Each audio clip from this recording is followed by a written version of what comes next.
Le 5 novembre 2024, Elon Musk a été invité par Joe Rogan sur son podcast et ils ont blagué ensemble pendant plus de 2h30. Alors évidemment, dans cette conversation, beaucoup de choses ont été dites, et puis il y avait les élections américaines qui arrivaient. Mais nous, ce qui nous intéresse, et moi particulièrement, c'est l'avis d'Elon Musk sur la viande et le régime carnivore. Eh bien, le sujet a été abordé pendant pas longtemps, peut-être 2 minutes 30, mais ça suffit pour faire une petite vidéo d'analyse et de commentaires que l'on va partager tous les deux. C'est parti. Performance when sleep deprived. Mental performance when sleep deprived increases pretty measurably when you supplement with creatine. Is creatine naturally occurring in like steak or?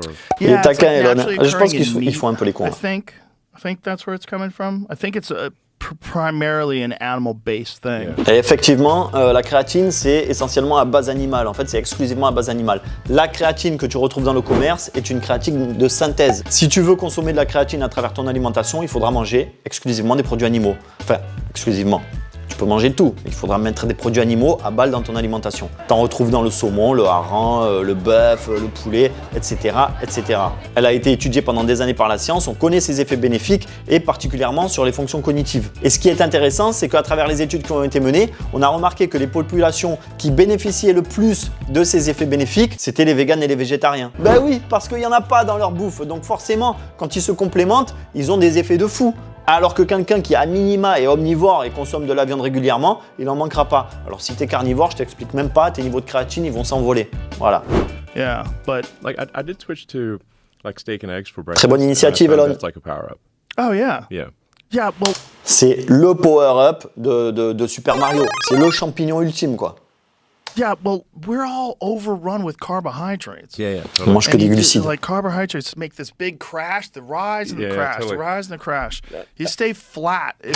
Et ça, on l'a tous connu. Tu te manges des Frosties de Kellogg's le matin avec tes chocs à pic, une tartine confiture. À 10h, tu es défoncé. Ou alors, après le déjeuner ou le dîner, un gros plat de pâtes, un gros plat de riz. Et pareil, tu es éclaté. Voilà. Merci les glucides. Super. Trop l'énergie. If you eat like a primarily high protein, high fat diet, Yeah. your body runs off ketone. Effectivement, on fonctionne en cétose lorsqu'on ne consomme plus de glucides et qu'on bascule exclusivement sur des produits carnés. On peut consommer quand même des végétaux très peu glucidiques pour rester en cétose. Moi, je parle de régime carnivore en général. Donc, c'est pour ça que je parle essentiellement de produits carnés. Être en cétose, c'est utiliser les corps cétoniques comme carburant. C'est un processus tout à fait normal du corps humain. Quand il n'a pas de glucides comme carburant, il passe en cétose. Et pour ceux qui font le test, vous verrez que vous êtes très stable au niveau de l'humeur et de l'énergie. Vous n'avez plus ces pics de haute énergie, de crash, La cétose, c'est génial. Ketosis, Yeah. essentially. I mean, so I just have like steak and eggs, no bread. Juste du steak et des œufs. Yeah. Ah, pas de pain ou autre chose. It's Très great, bien, très actually. bien. It's a power up, I'd say. People dismiss this whole carnivore. Alors, sans mettre en avant spécialement le régime carnivore, vous avez tout à gagner aujourd'hui à faire des petits déj élevés en protéines et en graisses. Vous coupez les glucides, vous faites des petits déj élevés en protéines et en graisses, animales si possible. Comme le dit Elon, c'est le champignon magique, c'est power up absolu. Diet thing, because in our heads there's a Yeah. lot of propagandists that put this thing out there that animal agriculture is the #1 contributor to global warming. Yeah, it's rubbish. It's Bullshit. not true. Bullshit. It's Yeah. hot bullshit. It doesn't matter. Not only is it hot bullshit, Irrelevant. but the real problem is factory farming. Le vrai problème, voilà, c'est l'élevage industriel. Et ça, c'est fatigant. Parce qu'en fait, pour la plupart des gens, ils s'imaginent que comme il y a beaucoup de bétail, beaucoup d'animaux d'élevage, c'est ça qui pollue. Ce ne sont pas les animaux qui polluent. Si c'était le cas, on devrait se réjouir que les animaux disparaissent. On devrait même tous sortir avec des fusils et buter le moindre animal qui passe, puisque les animaux, ça pollue. C'est bon. Tiens, la deuxième, là, tiens, celle-là. Putain, j'ai plus de bol, merde. Le problème, ce ne sont pas les animaux, le problème, c'est la manière dont on pratique l'élevage. Il y a 2 types d'élevage, l'industriel, le régénératif. L'élevage industriel, c'est celui qui ne respecte pas les processus naturels. À partir du moment où tu t'accordes pas à la nature est un système. Donc si tu ne respectes pas le même système, effectivement, tu fais quelque chose qui pollue. En revanche, si tu calques ton élevage sur ce que fait la nature, dans ce cas-là, tu obtiens quelque chose qui pérennise la vie. Et c'est ce que fait exactement Allen Savory au Zimbabwe. Pour ceux qui ne le connaissent pas, je vous invite vraiment à vous intéresser à ses travaux. Let's look at some results. This is land close to land that we manage in Zimbabwe. It has just come through 4 months of very good rains it got that year, and it's going into the long dry season. But as you can see, all of that rain, almost all of it, has evaporated from the soil surface. Okay, and we have 150,000 people on almost permanent food aid. Now let's go to our land nearby on the same day with the same rainfall and look at that. our river is flowing and healthy and clean. It's the production of grass, shrubs, trees, wildlife, everything is now more productive, and we have virtually no fear of dry years. And we did that by increasing the cattle and goats 400%. Le mec reverdit son pays grâce à l'élevage, en reproduisant la manière dont les animaux se comportent dans la nature. Ils arrivent dans un endroit, ils mangent tout ce qu'il y a à manger, ils déversent une quantité incroyable d'excréments, quand il n'y a plus rien à bouffer, ils se barrent et vont ailleurs. Ça permet de régénérer les sols vont être nourris et ensuite ça va reverdir de plus belle. Mais non, on préfère faire croire aux gens que c'est les animaux qui polluent.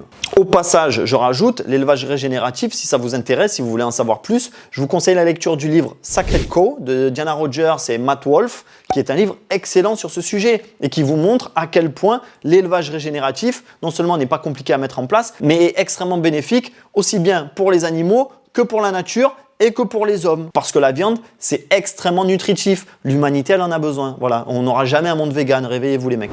What if the very animals we're fighting about are a key piece of fixing what's broken? The animals are going to die, and your only choice now is to do it well. That is the only choice left. Are we going to be the death that's killing everything, or are we going to be the death that's part of the cycle of life that actually makes life stronger? Those are really our only options.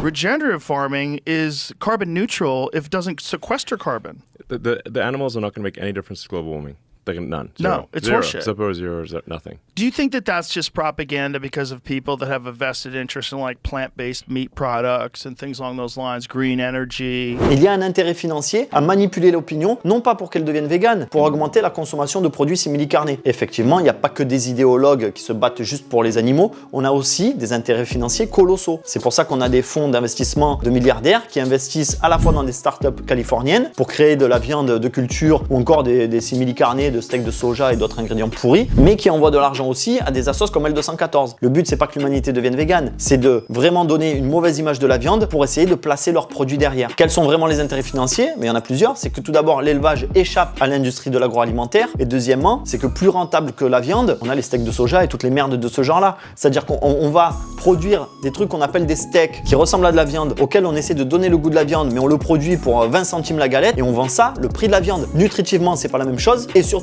à la production, c'est pas le même prix. Mais par contre, on va bien vous enfler à la caisse en vous vendant ça comme si c'était de la vraie nourriture. Ne vous faites pas avoir, aujourd'hui on essaie de vous la faire à l'envers au nom de la morale et de l'écologie. Mais le but, c'est juste de vous vider le portefeuille et de mal vous nourrir. You know, you're generally going to get people pushing to avoid meat. Like some people just, yeah, maybe they've got a financial interest. Maybe they're just like vegetarians or vegans or whatever. Ideological interest. Ideological reasons. But it's not going to make any difference to global warming or, Il a entièrement raison. Quel est l'impact aujourd'hui? Qu'est-ce qui se passe quand Jean-Pierre Dupont il décide de devenir flexitarien ou de devenir vegan? Il se passe quoi? Il se passe rien. Il ne se passe que dalle. CO2 concentration in the atmosphere, really, if people eat fewer steaks, it doesn't matter. It's irrelevant. Irrelevant. I want to just be super clear about that. Yeah. Will not matter. On peut même Not pas le even be able to mesurer. measure it. Exactement. Okay, that's how irrelevant it is. That's crazy talk now. Nowadays, it's like you have to say that we have to eat less meat. No, that meat is bad. We totally eat as much Oh, meat as pop, possible. pop, pop, pop, pop, pop, mangez autant de viande que vous voulez, les mecs, il a dit. Moi, j'adore Elon Musk pour ça. C'est-à-dire que le mec, il va dire des trucs, c'est à contre-courant, quoi. Il est avant-gardiste sur toute la ligne. Et pendant ce temps, nous, on a quoi, nous, en France? Aurélien Barraud. Le mec, il fait que s'écouter parler. Quand il prend le micro, il est insupportable. Regardons quand même un instant en termes symboliques, quoi. En termes symboliques, ces gigantesques fusées, là, comme une sorte de, presque de symbole phallique d'une société en déréliction, qui essaye encore de rouler un peu des mécaniques alors qu'elle est en train de faire preuve à sa propre périclitation. Et il nous propose quoi, le mec? De s'auto-flageller parce qu'on est des sales humains qui massacrons la planète? De ressembler à des réfugiés malnutris? Et de retourner vivre dans des grottes? Ouais, merci beaucoup, je vais plutôt écouter Elon Musk, ça me fait plus rêver. Je crois plus en l'évolution technologique qu'en la régression. C'est mon avis. It's not going to make a difference. Sing it. Sing it. Tell Yes. the world. Yeah, absolutely. And if somebody says it does make a difference, I'm like, how will you measure it? And if you can't even measure it, then it's bullshit. Yeah. Yeah, literally, I won't be able to measure it. Ben voilà. Je pense que en 2 minutes 30, là, Elon et Joe, ils ont dit ce qu'il y avait à dire. C'était très intéressant. On parle outre-Atlantique sereinement de régime carnivore, de manger de la viande, alors qu'aujourd'hui en France, on est muselé et on passe pour des salauds si on tient ce genre de propos. Si tu souhaites te lancer dans un régime carnivore mais tu sais pas comment faire, pas de problème. Je t'ai fait une masterclass d'introduction à l'alimentation carnivore avec un PDF gratuit. Tu peux télécharger ça, c'est gratos, c'est dans la description. Évidemment, comme c'est une vidéo commentaire sur l'interview d'Elon Musk par Joe Rogan, j'ai pas le temps de développer l'escroquerie du lien entre réchauffement climatique et élevage. Pour ça, il faut que tu ailles voir cette vidéo indispensable à visionner pour bien comprendre comment on nous prend pour des abrutis avec ces histoires d'animaux qui polluent.